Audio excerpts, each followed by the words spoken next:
What's up, guys? It's your boy Ticket Taper Tyler back here again, man. I'm Tyler Lewis, your host, man. I got my dog with me here today, man. Let the people know who you are. Nick Dorn from Charlotte, North Carolina, currently at Indiana University, playing basketball, number 7 guard. Yes, sir. Yes, sir. You mentioned, here in Bloomington with the Hoosiers, man. This is your first year here. Just talk to me what the experience has been like, coming in, out of the portal. Oh, it's been amazing. Just the fans and everything is nothing like it. It's nothing like playing at Assembly Hall in front of this crowd, and it just means something to these fans, and it means something to us as well. Yeah, and then you mentioned, Assembly Hall, one of the best, monuments in college basketball. What was that first game like for you? It was probably one of the craziest arenas I played, and just hearing the crowd pop, and it was just a once-in-a-lifetime experience for sure. Now, we're about to enter conference play. A lot of good teams in this conference, including you guys. What's the mindset of, not only yourself, but the team as well, moving forward? You just have to go out and play hard every night. We understand that the Big Ten is a good conference. It's going to be dogfights, and we have to be ready to win those wars every day. And we try to do that, emphasize that every day in practice, and just play hard. Yeah, and so you've been through a lot of tough moments in your lifetime. One, coming out into the season, you dealt with your first major injury.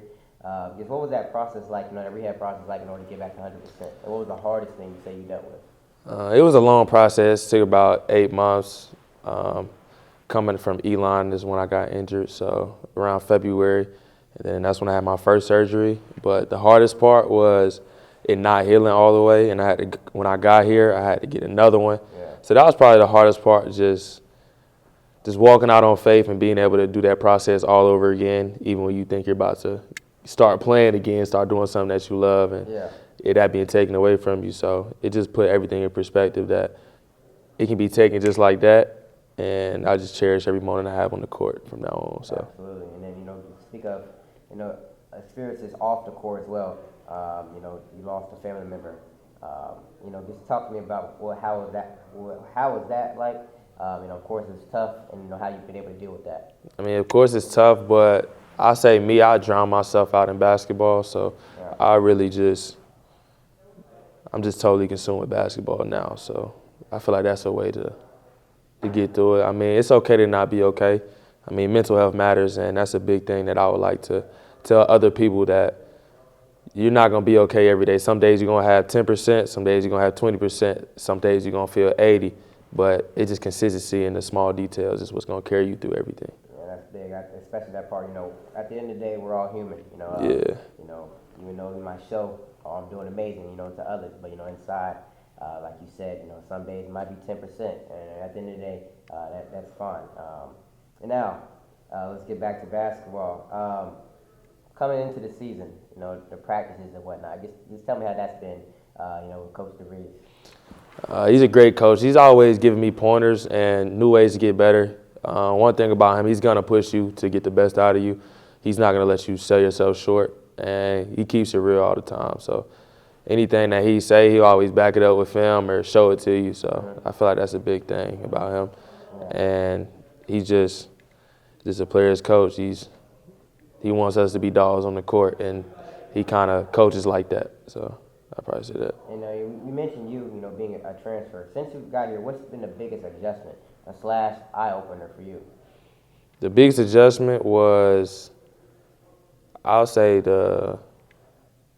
really everything outside of basketball. I feel like basketball is always the same no matter what level you go to. It's always X's and O's, put the ball in the basket, get stops, and schemes and things are similar, but it's a lot of things that go on, like media and different things like that. And the exposure part of it. Different exposure parts and dealing with things like that is probably the biggest difference from coming from Elon to such a big school like Indiana. I feel like that's the biggest difference. Yeah. Now, right now, Indiana's jumping, not only, on the basketball court, but, on the football field right now. As a quarterback, Fernando Mendoza.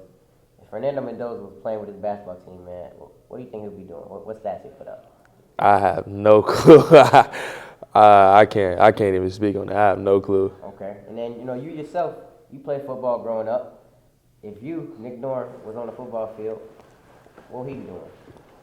Man, I don't know. I ain't touched a football in a minute. I don't even know, man. It's been a while. He's basically saying he can't help you guys. Y'all keep doing what y'all doing, man. Yeah, we got to cut that one out.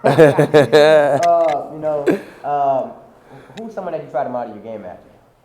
I'd probably say Klay Thompson. Okay. I would say just being effective, not having to do too much, but still get effective buckets and play defense as well. And then, you know, you've had, you know, two brothers that have played, you know, Division I sports. You know, just tell me what that's like and how they've been able to help you, you know, get to where you are today. Shoot, I wouldn't be here without them. I mean, from just working out standpoint, pointers, confidence, and just being there when I need them, one call away, that's probably the biggest thing, really. And just being able to see it before I step foot on it. So seeing them at this level, seeing them at higher levels, that kind of helped gauge me and helped me see that it's possible. Like anything is possible with hard work. And I was able to see that from a young age. Like I was like right there on the football field and right there on the basketball court. I could steal the stat sheet right there through it all. So just being able to see that just helped my confidence as well. Yeah, and then, you know, my guy Dorn, you know, who I got a chance to, you know, interview as well, you know, play basketball. 101 to 11 right now. What's the score between you and him? 101 to 11, me versus him. Who getting ball first? Big bro got to get ball first. He getting ball first.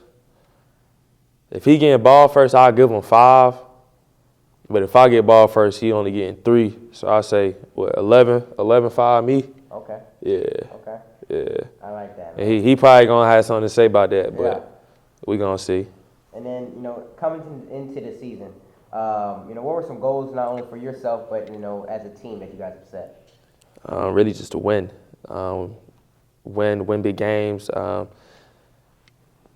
That's pretty much the only thing. Win, like. Okay. No. For you, any you know personal goals that you try to set, you know, in terms of, you know, like shooting splits or you know, just being a, you know, better, you know, team player, helping in any way?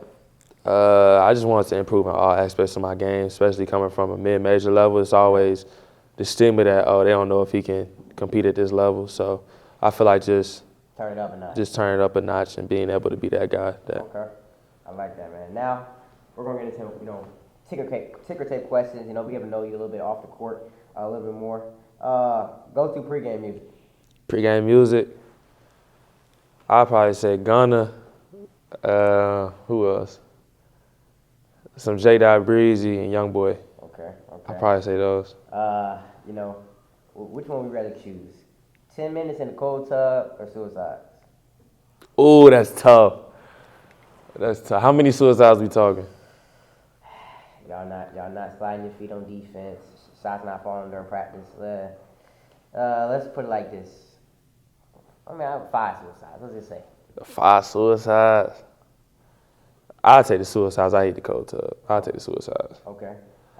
Favorite hoop shoes? Favorite hoop shoes? Right. All time, I'll say Kobe's, but right now, I hoop in the Addy Zero Select 3.0s right now. Okay. Dream NIL deal? Ooh, that's a tough one. That's a tough one. That's a tough one. I got 3 of them. One, I say Hot Chew. Okay. They're from North Carolina, and that's my favorite gas station snack. If I go to the gas station, I'm getting Hot Chews. Yeah.